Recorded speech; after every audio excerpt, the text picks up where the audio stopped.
2주 전에 포항의 기쁨의 교회에서 노회가 열렸습니다. 주변에서 약 2시간 가까이 걸리는 그 길을 달려서 교회에 들어가기 전에 가까운 편의점에 가서 커피를 한 잔 사고 차로 돌아왔습니다.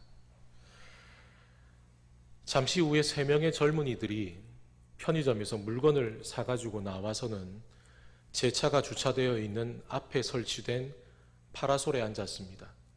그리고 그 중에 한 명이 편의점에서 사가지고 나온 담배를 꺼내서는 그 담배곽을 파라솔 모퉁이에 대고 두드리기 시작했습니다. 담배곽을 왜 두드리는지 담배를 피워 보신 적이 있거나 혹 아직도 담배를 피우고 계시는 분은 그 이유를 알고 계시겠죠.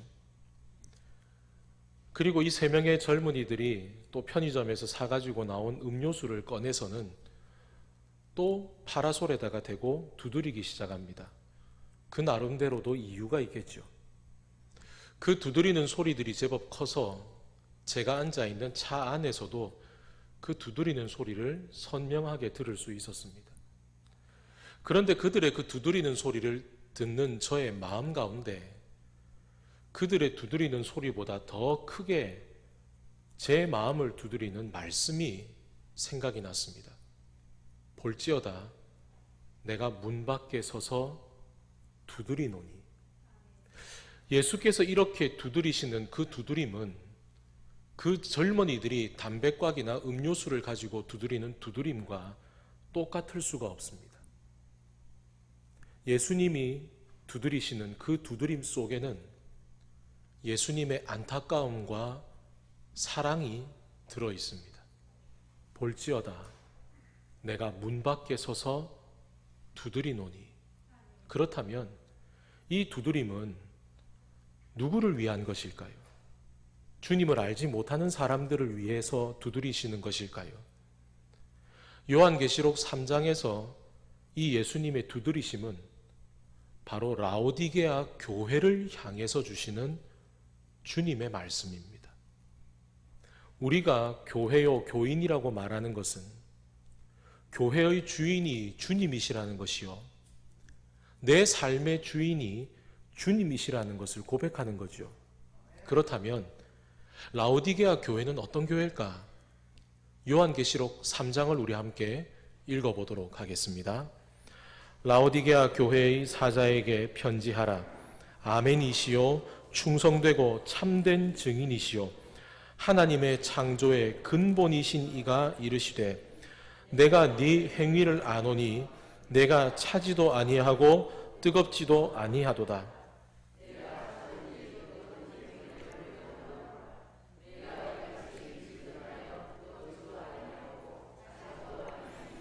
내 입에서 너를 토하여 버리리라. 네가 말하기를 나는 부자라 부요하여 부족한 것이 없다 하나 네 곤고한 것과 가련한 것과 가난한 것과 눈 먼 것과 벌거벗지 못한 것을 알지 못하는도다. 아멘. 여러분이 라오디게아는 지진이 아주 자주 일어나는 곳입니다. 그런데도 이 라오디게아는 지진이 일어나고 나면 로마 정부로부터 단 한 푼의 원조를 받지 않고도 자기들의 자력으로 무너진 도시를 다시 세우는 만큼 엄청난 부를 가지고 있는 무역 도시입니다. 이 라오디게아로부터 11km 떨어져 있는 히엘라볼이라고 하는 곳에서는 뜨거운 온천이 터져 나옵니다. 근데 이 히에라볼리에서부터 흘러나오는 이 뜨거운 온천물이 11km 떨어진 라오디게아에 이르게 되면은 내려오는 동안에 그 물이 다 미지근한 물이 되어버립니다. 라오디게아 교회 교인들의 영적인 상태가 바로 똑같다는 겁니다. 하나님의 마음을 시원하게 해드리는 헌신도 없고 복음의 증인으로 세상 가운데 달려나아가는 뜨거운 열정도 잃어버린 교회. 그저 지금 자기들이 누리고 있는 이 부유함이 자기들의 영적인 상태라고 착각하고 있는 교회. 그래서 실상 그들이 영적으로 얼마나 가난하고 얼마나 죄를 많이 지은 불쌍한 인생인지를 깨닫지 못하는 영적 맹인의 상태. 그런 라오디게아 교회의 지체들에게 예수께서 말씀하십니다. 우리 함께 읽어보십시다. 볼지어다 내가 문 밖에 서서 두드리노니 누구든지 내 음성을 듣고 문을 열면 내가 그에게로 들어가 그와 더불어 먹고 그는 나와 더불어 먹으리라. 아멘. 여러분, 지금 라오디게아 교인들에게 가장 필요한 게 뭡니까? 값비싼 옷으로 그들의 몸을 가리는 게 아니라 주님께서 그들의 문을 두드리실 때 마음 문을 활짝 열고 주님을 그들의 마음에 모시고 주님과 함께 살아가는 것이 그들에게 가장 필요한 것이라고 예수께서는 말씀하고 계시는 거죠. 그렇다면 여러분, 이 예수님의 두드리심이 라오디게아 교회 교인들에게만 주시는 말씀일까요? 볼지어다 내가 문 밖에 서서 두드리노니 누구든지 라오디게아 교회의 교인들만이 아니라 지금 21세기 주변을 살아가는 우리들에게도 누구든지 주님은 두드리십니다.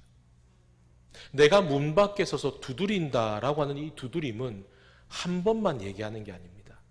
계속 두드린다는 의미입니다. 이 말씀이 저에게도 기도가 되었습니다. 주님, 우리 주변제일교회 교인들에게 두드려 주시옵소서. 나중에 주님 앞에 섰을 때 주여 저 못 들었습니다 말할 수 없도록 계속 두드려 주십시오.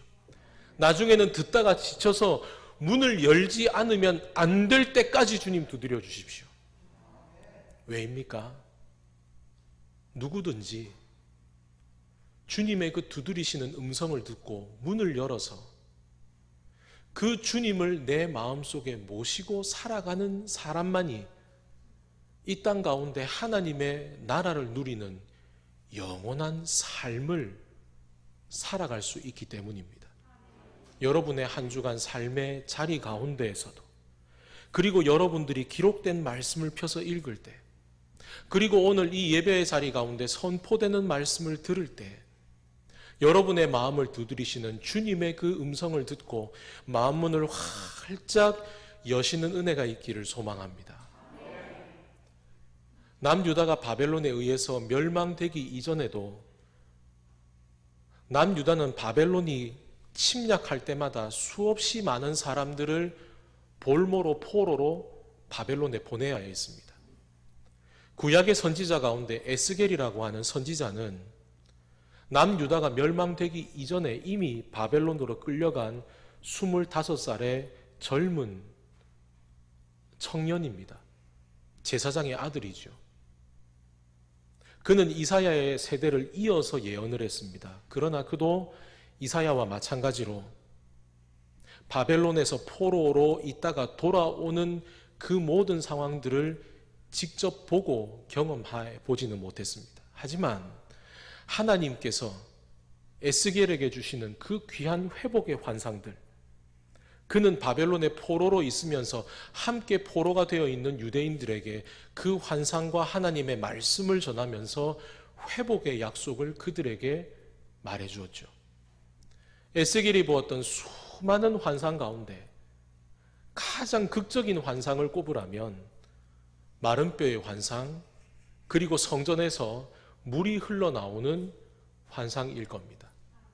에스겔 37장을 보게 되면 하나님께서 에스겔을 환상 가운데 이끌어 뼈들이 가득한 골짜기로 그를 인도해 가시죠. 뼈들이 사방에 다 흩어져 있어서 살아있을 때의 모습을 전혀 짐작조차 할 수 없는 그 뼈들의 무더기 위에서 하나님께서 에스겔에게 질문하셨습니다. 인자야, 이 뼈들이 능히 살겠느냐? 하나님의 그 질문에 에스겔이 이렇게 답합니다. 여호와여, 주께서 아시나이다. 나는 알지 못합니다. 나는 할 수 없습니다. 그러나 주님은 아시고 주님은 하십니다.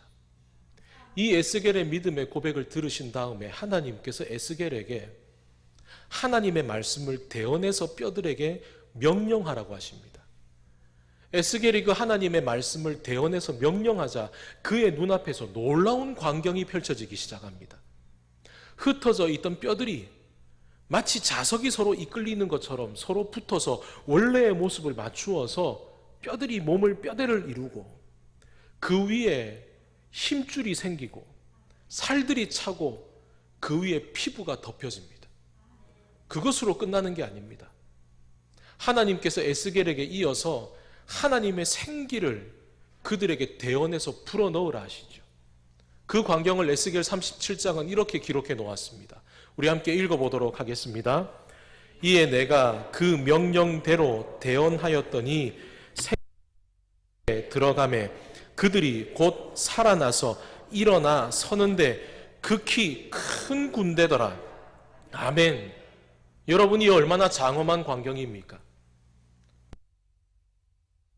된 이들, 이제는 마른 뼈가 되어버린 그 이스라엘 백성들을 하나님의 군대로 세우시겠다는 약속, 이제는 그 전쟁에서 패배해서 나라를 빼앗기는 약한 군대가 아니라 하나님께서 대장 되시기 때문에 절대로 패하지 않는 하나님의 군대가 된다는 약속.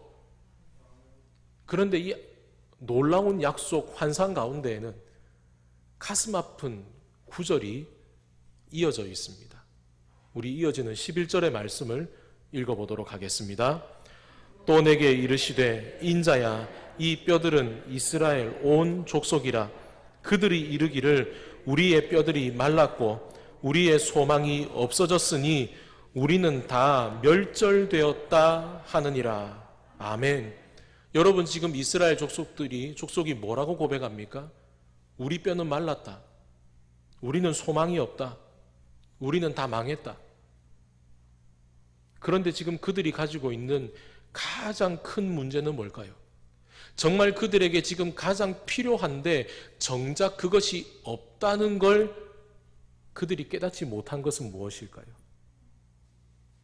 하나님의 영입니다. 그들은 지금 자기의 뼈가 말랐다는 건 아는데, 그들에게 소망이 없다는 건 아는데, 정작 그들에게 가장 중요한 하나님의 영이 없다고는 말하지 않습니다. 여러분, 뼈가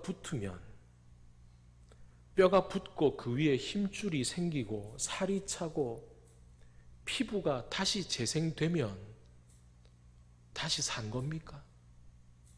하나님의 영이 없으면 죽은 것과 똑같습니다. 에스겔 40장을 보면 하나님께서 에스겔을 이끌어 거룩한 산으로 데리고 가십니다. 이미 솔로몬이 지은 성전은 다 무너져 내렸지만 환상 가운데 하나님께서는 에스겔에게 하나님의 성전이 다시 세워진 것을 보게 하시죠. 그리고 에스겔은 그 인도하심을 따라서 성전 구석구석을 다 둘러봅니다. 에스겔 47장을 보게 되면 이제 그 성전 안에서 시작된 물이 그 성전의 문지방을 넘어서 밖으로 흘러나아가는 광경이 펼쳐지죠. 에스겔은 그 물을 따라 걸어갑니다. 그 물을 따라 내려가면서 천척, 오늘날로는 약 530m 정도를 걸어갈 때마다 그는 그 물의 깊이를 잽니다. 처음에 재보니 발목까지 찹니다. 두 번째로 한 530m 따라 내려가다가 다시 재보니 무릎까지 옵니다. 그 다음에 또 재어보니 허리까지 옵니다. 그 다음에 또 530m 정도를 걸어가서 재어보려고 했더니 이제는 자기 키로는 도무지 잴 수 없을 만큼 깊은 물이 되었습니다. 그 깊은 물이 큰 강이 되어서 바다로 들어갑니다.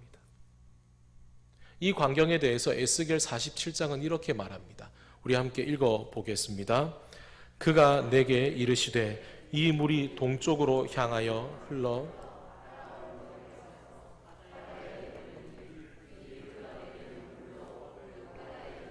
되살아 나리라. 아멘. 성전에서 흘러내리는 물이 아라바를 지나서 바다로 흘러갑니다. 지도를 펴서 보게 되면 아라바를 지나서 그 물이 도착하는 바다는 이스라엘 가운데 있는 사해라고 하는 바다입니다. 여러분도 알고 계시는 것처럼 사해는 소금물의 농도가 일반 바닷물보다 10배 이상 높기 때문에 생물이 살 수 없는 바다, 즉 죽은 바다입니다. 그런데 그 죽은 바다에 성전에서부터 시작된 하나님의 그 물이 흘러 들어가자 그 죽은 바다가 다시 살아납니다. 그 강물이 닿는 곳마다 생명의 역사가 일어납니다. 그런데 이 놀라운 환상 가운데에도 가슴 아픈 구절이 있습니다. 우리 함께 그 구절을 읽어보도록 하겠습니다. 또 이 강가에 어부가 설 것이니 엔게디에서부터 에네글라임까지 그물 치는 곳이 될 것이라. 그 고기가 각기 종류를 따라 큰 바다의 고기같이 심히 많으려니와 그 진펄과 개펄은 되살아나지 못하고 소금 땅이 될 것이며 강 좌우 가에는 각종 먹을 과실나무가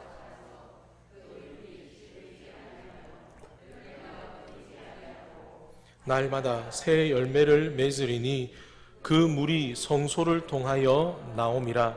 그 열매는 먹을 만하고 그 잎사귀는 약재료가 되리라. 아멘.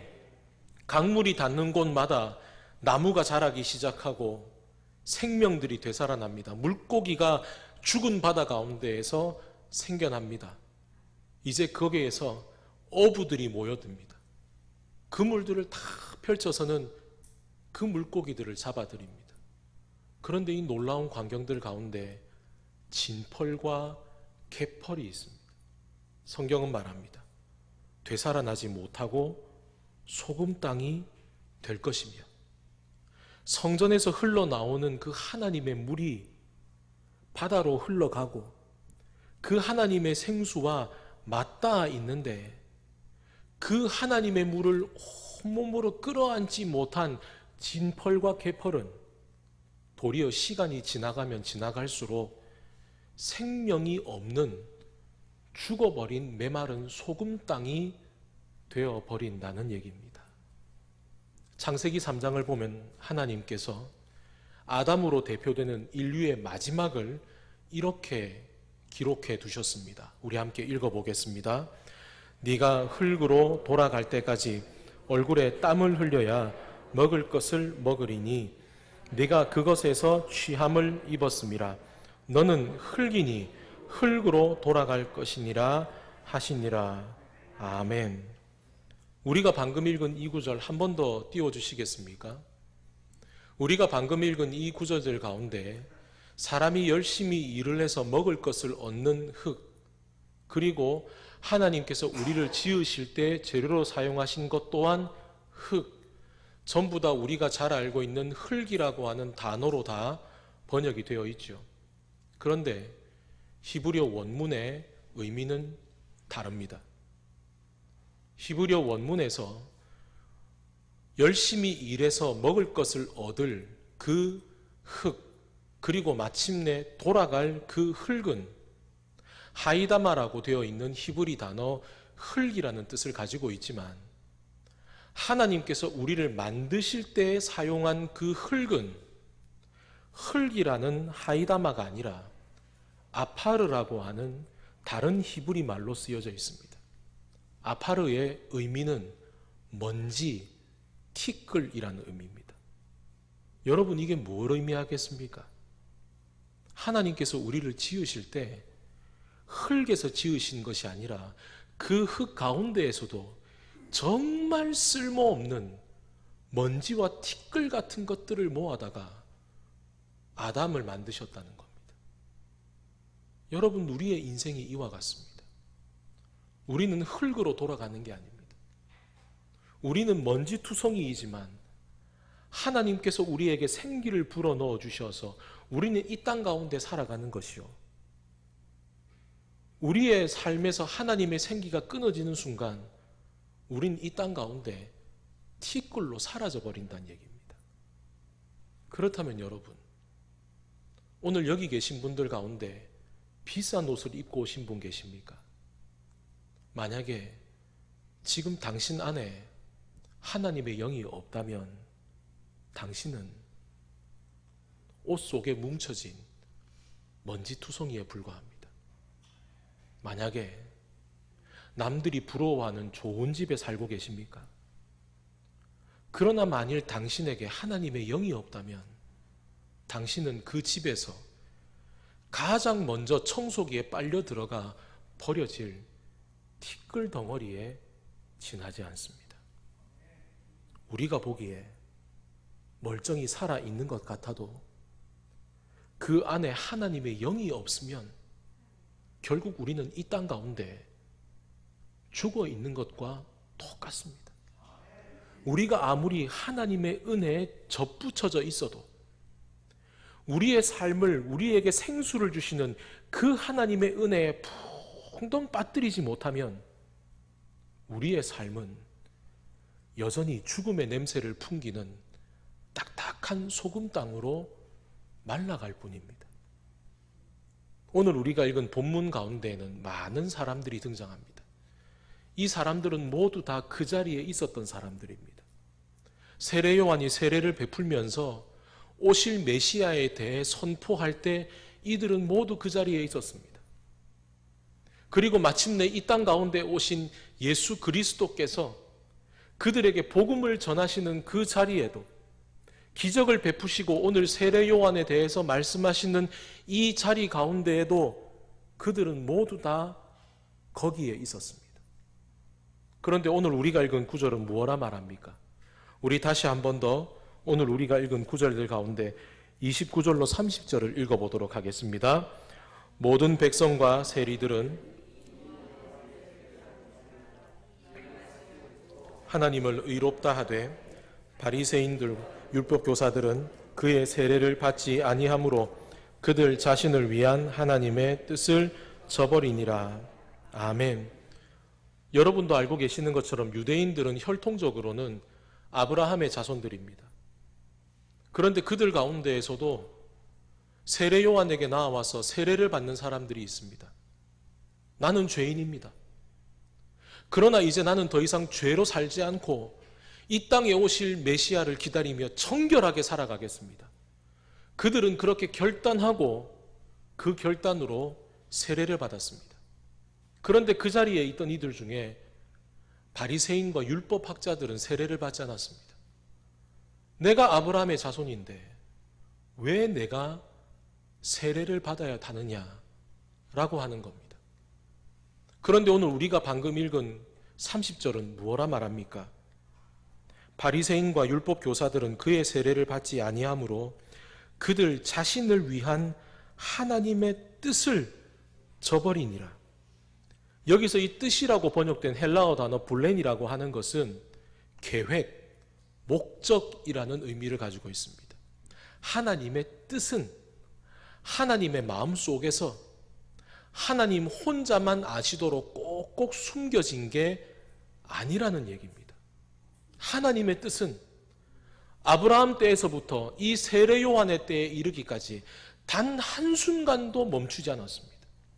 그 하나님의 치밀하신 계획은 마침내 이 땅 가운데 예수 그리스도께서 오심으로 모든 사람에게 구원을 주시는 하나님의 목적으로 드러났습니다. 그런데 이 하나님의 계획과 목적이 누구를 위한 것입니까? 우리가 읽은 30절에는 그들을 위한 하나님의 뜻이라고 말합니다. 세례를 받은 사람들 뿐 아니라 나는 아브라함의 자손이니 나는 세례받을 필요가 없다고 말하는 그 바리새인과 율법 교사들을 향해서도 하나님께서 예수 그리스도를 보내셔서 그들을 구원하시기 위한 목적을 가지고 계셨다는 얘기입니다. 그러나 바리새인과 율법학자들은 라오디게아 교회의 교인들과 똑같이 영적 자만에 빠져서 그들을 향하신 하나님의 뜻에 그들의 귀를 막아버립니다. 그 결과로 그들은 예수 그리스도께서 복음을 선포하시는 그 자리에 함께 있으면서도 정작 하나님의 구원의 계획과는 전혀 어긋난 죽음의 길을 향해 걸어갈 뿐입니다. 우리는 지난주에 하나님께서 우리를 거룩한 건축자로 부르시는 것을 우리는 되새겼습니다. 우리가 벽돌 한 장을 쌓으면서 우리에게 가장 필요한 게 무엇입니까? 하나님의 꿈을 꾸는 겁니다. 우리가 하나님의 꿈을 꿀 때 우리는 이 벽돌 한 장을 결코 아무 의미 없이 놓을 수 없습니다. 하나님의 꿈을 꾼다는 것은 우리에게 성령이 임하신다는 걸 의미합니다. 오늘 우리가 본 이 구절들 가운데 그러나 성령의 임하심은 우리가 지난주에 보았던 하나님의 꿈을 꾸는 것보다 훨씬 더 원초적입니다. 성령이 임하지 않으시면 우리는 죽습니다. 성령이 임하셔야 우리는 삽니다. 여러분, 그렇다면 우리에게 하나님의 영을 부어주시는 하나님의 뜻은 무엇인가? 에스겔 37장처럼 오늘 하나님은 우리를 영적 군대로 부르셨습니다. 그렇다면 여러분, 영적 군대로 살아가며 우리에게 가장 필요한 것이 무엇인가? 하나님이 우리를 영적 군대로 세우셨다는 것을 에베소 교인들에게 알려준 사도 바울은 에베소 교인들에게 이와 같이 권면합니다. 우리 함께 읽어보겠습니다. 우리의 씨름은 혈과 육을 상대하는 것이 아니요 통치자들과 권세들과 이 어둠의 세상 주관자들과 하늘에 있는 악의 영들을 상대함이라. 그러므로 하나님의 전신갑주를 취하라. 이는 악한 날에 너희가 능히 대적하고 모든 일을 행한 후에 서기 위함이라. 그런즉 서서 진리로 너희 허리띠를 띠고 의의 호심경을 붙이고 평안의 복음이 준비한 것으로 신을 신고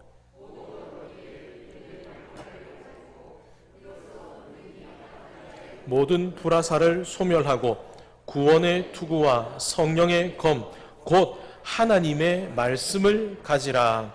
아멘. 얼마 전 한 집사님과 사역에 대해서 얘기를 나눈 적이 있습니다. 본인이 맡아본 적이 없는 사역이기 때문에 목사님 두렵습니다. 목사님 못하겠습니다.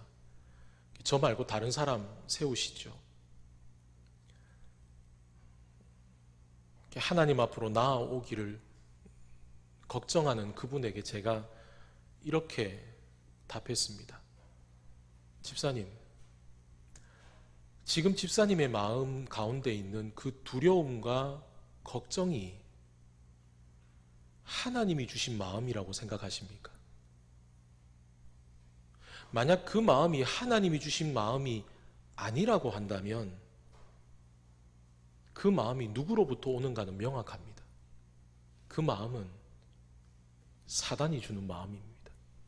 집사님, 영적인 전쟁은 절대로 멀리에서 일어나는 게 아닙니다. 영적인 전쟁은 눈 앞에서 칼과 칼이 부딪히는 게 아닙니다. 영적 전쟁은 내가 주님 앞으로 나아가는 것을 방해하는, 그리고 달콤한 이야기 속에서 숨어서 하나님의 평안을 받지 못하게 하는 우리의 삶의 사소한 일상 가운데에서 일어납니다. 사랑하는 여러분, 영적 전쟁은 거대한 전투가 아닙니다. 영적 전쟁은 지금도 우리가 살아가는 삶의 자리에서 날마다 매 순간순간 일어납니다. 우리는 그 가운데에서 어떻게 이것이 하나님이 주신 마음인지, 이것이 마귀의 유혹인지를 분별해야 합니다. 우린 어떻게 하나님을 압니까? 말씀을 통해서 성령의 임하심으로 우리는 하나님을 압니다. 하나님을 깨닫는 만큼 우리는 하나님의 마음을 알게 됩니다. 하나님이 주시는 진정한 평안은 우리가 하나님의 뜻에 순종할 때 우리에게 임하여집니다. 우리가 만약 거짓된 평안 그리고 포장된 욕심을 부둥켜 안고 산다면 잠시는 평안할지 모르지만 그것은 하나님의 전신갑주를 입는 것이 아니라 부끄러운 죄를 입는 것이요 하나님이 주시는 것을 누리는 것이 아니라 안타깝게도 사단의 뒤에 숨어버리는 것과 똑같습니다. 예수께서 제자들에게 십자가의 길을 얘기하실 때 베드로가 예수님을 말리죠. 예수님이 그렇게 되지 않도록 다른 사람들에게서 지켜주겠다고. 베드로가 그렇게 말하는 내용을 가만히 보면 참 좋은 의미 같습니다. 그러나 그렇게 말하는 베드로의 마음속을 가만히 들여다보면 예수님이 이 땅 가운데 왕이 되셔야 그 왕 되신 주님 옆에서 내가 부귀영화를 누릴 수 있으니 예수님은 왕이 되셔야 한다는 베드로의 시커먼 속이 그 속에 숨어 있습니다. 그 마음을 알고 계시는 예수께서 베드로에게 이와 같이 말씀하셨습니다. 우리 함께 읽어보시겠습니다. 예수께서 돌이키시며 베드로에게 이르시되 사탄아 내 뒤로 물러가라. 너는 나를 넘어지게 하는 자로다. 내가 하나님의 일을 생각하지 아니하고 도리어 사람의 일을 생각하는도다 하시고 아멘. 예수께서는 베드로를 사탄이라고 부르셨습니다. 더 중요한 건 그 다음에 나오는 구절입니다. 내 뒤로 물러서라. 네가 있어야 될 자리는 그 자리가 아니라 내 뒤다. 사람의 일을 하기 위해 거기 서 있지 말고 하나님의 일을 하기 위해 내 뒤에 서라. 너의 욕심을 위해 사단의 길을 따르지 말고 이 땅 가운데 임하실 하나님의 나라를 이루기 위해서 너는 하나님의 전신갑주를 입고 내 뒤에 서라. 사랑하는 여러분, 마른 뼈와 같이 죽을 수밖에 없는 우리를 주님께서는 하나님의 군사로 부르셨습니다. 이 땅 가운데 우리 교회를 세우실 때 생명을 잃어버린 이 땅 가운데 하나님의 생수를 흘려보내기 위해 우리 교회를 세우셨습니다. 그러니 여러분, 이제 저와 여러분 우리 각자의 삶과 우리 교회 가운데 가장 필요한 것은 무엇입니까?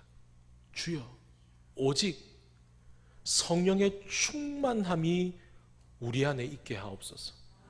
주여, 오직 성령의 충만함으로 이 땅 가운데 진정 살아있는 믿음의 사람이 되게 해주십시오. 주님, 이 땅 가운데 그리스도의 군사로 부르셨으니 이 땅 가운데 영적 싸움에서 싸워 이기게 해주십시오. 사단의 뒤가 아니라 주님의 뒤에 서게 해 주시옵소서. 저와 여러분의 삶이 성령의 충만함 가운데 거하게 될 때 우리의 삶을 통하여 사단의 영적 싸움을 이기게 하시고 성령 충만한 하나님의 군대가 교회 가운데 모여 있을 때 그 교회가 생명을 잃어버린 죽은 땅과 같은 이 세상에 생명의 역사를 다시 일으키는 그 생수가 흘러나오는 하나님의 집이 될 줄로 믿습니다.